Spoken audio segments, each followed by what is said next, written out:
मान्यवर, बात करते हैं ग्रामीण विकास की आप बात कर रहे हैं।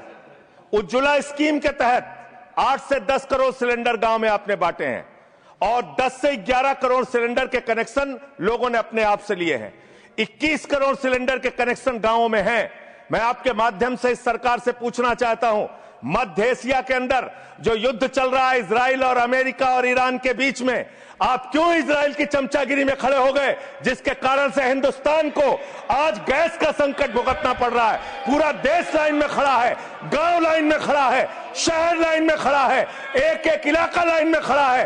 होटल बंद हो रहे हैं मान्यवर। मोरवी के अंदर गुजरात में टाइल्स की फैक्ट्रियां बंद हो रही है मान्यवर। आपने क्या हालत की है। आप राज्यों के साथ न्याय नहीं करते, आप ग्रामीण व्यवस्था के साथ न्याय नहीं करते। आपने बनारस के अंदर 4200 एकड़ जमीन वहां के किसानों की जबरन कब्जा की।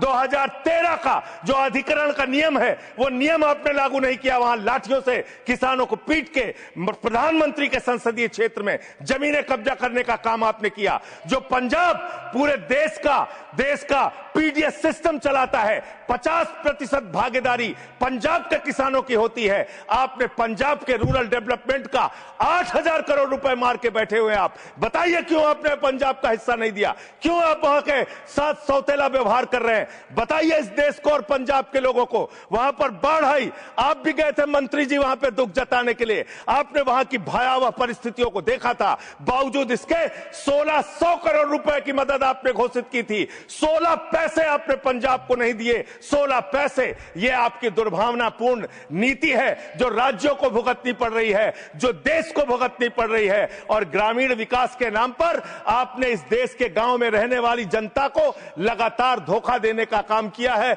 लगातार उनको ठगने का काम किया है। चाहे वो आंगनबाड़ी की स्कीम हो, आंगनबाड़ी की कार्यकर्तियां, हर काम में उनको आप लगा देते हैं, लेकिन आप उनको पैसा देने के नाम पर आपको हंसी आएगी, हंसी आएगी, हंसी आएगी।